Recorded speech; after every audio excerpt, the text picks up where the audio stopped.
And welcome. David Levin here, Raising Your Game Today. This is Tuesday, so we're talking about the mental game of sports and competition. Fridays are for the rest of our lives. This week, I want to talk about a great story I heard just this week about a hockey player.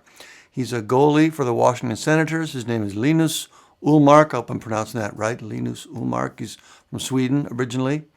He was in the news this week because of an amazing save against the Detroit Red Wings. And it really is something to see. There's a link to the video in the show notes. Now, I don't know much about hockey. I just saw this story on The Athletic. But reading it, here's what jumped out at me. So he makes this amazing save. Apparently, he was laughing about it afterwards, like even he couldn't believe he got it. But his next statement was the killer. He said, quote, "And then you let it go and focus on the next one because you don't want to make a brilliant save like that and then end up having a bad goal right after just because you're so caught up in the moment of feeling like a stud after making that save." End quote. That is mental game gold. And it's even deeper than he realizes, I'm sure, or at least I imagine. It's also super helpful for the rest of us to be clear about this. So here's what I mean. He is saying, if you get stuck in your head thinking about how great you are after a moment like that, it can keep you from staying focused on what you need to do in the moment. And that seems, accurate and even sort of obvious, right? But how common a problem is that? How often is it that we've done something so amazing that we get stuck in our head thinking we're great? Not very often, right? Most of the time, it's the opposite. We're nervous about what might happen. We're beating ourselves up about what has happened. We're worried what people might think, and on and on and on, right? That's what I see 99% of the time in our coaching. They're losing their confidence and getting stuck in their head because of negative thoughts. So here's the big insight. And it might not sound very big. It might sound, again, sort of obvious, but it's actually hugely important because of what it tells us about how to effectively train our mental game and get to the next level. So here it is. The problems we have with our mental game are not actually about what we're thinking. It's not about the negative thoughts or, in a rare case like this, the positive thoughts. The real problem is that we're thinking at all. And he says it right in his quote, you're so caught up in the moment. What does it mean to be caught up in the moment? It means you're off in your head, feeling excited and thinking how great it is. The real enemy of peak performance is being stuck in your head rather than focused and present. And he has that instinct in his quote at the end. He says, you've got to keep yourself toned down a little bit and focus on the next one. Focus is the key word there. When we're off in our head, we're distracted. When we're in the present moment, we're focused. So again, the problem isn't what we're thinking. It's that we're thinking. We're in our head rather than focused and present. So that's a pretty big insight on its own. When you really click in and see that, it really does change everything. But the real impact of it is that it completely changes our ideas on how to train the mental game. Bottom line, we tend to do it wrong. We focus on the wrong thing.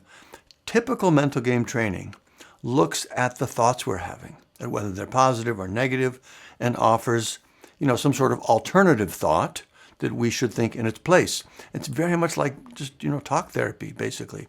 If we're thinking we're not good enough, for example, we're losing our confidence, it says, oh no, don't think that.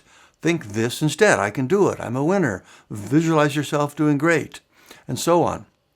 If the thoughts are too positive, we'll say, no, don't think that. Think this instead. Don't get too full of yourself. Stay humble, be stoic, and so on. And I'm not saying those suggestions can't be helpful, but there are a couple of big problems with them. For one, the whole nature of the solution, that solution, takes too much time. You have to sit down, talk about it, think about it. Hopefully in the moment, you remember to do it after you've come up with some, alternative, positive, or anyway, just alternative thought to remember. Also, every problem, every individual thought needs its own new process. You think about that one, you talk through that. When another unhelpful thought starts to pop up, you do it all again. So you end up completely dependent on your mental game coach. You're not actually learning mental game skills you can use yourself. You're just getting Band-Aids, and you need a new one for each new owie. Worst of all, can you even do it? Maybe through repetition you remember what you want to be thinking, but when you're there in the moment and the negative thought comes up anyway because you know it will, right? How do you stop that? How do you keep yourself from thinking an unhelpful thought in the moment?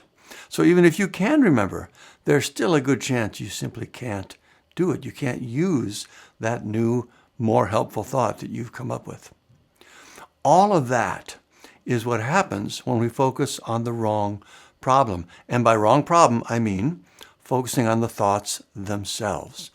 But if instead we look at the nature of the problem and realize that it's not one kind of thought or another, it's simply that we're thinking rather than being present and focused, this tells us to take a different approach. Rather than try to counter your unhelpful thoughts, instead, work on simply shutting them down. In the moment, a thought comes up. Rather than getting into a debate with it, no, that's not right, I want to think this instead, you just shut it down. Nope, not now. And you bring yourself back. That is how to actually get control of your mental game. It's a skill called cognitive control, which just means you can direct your thoughts and attention.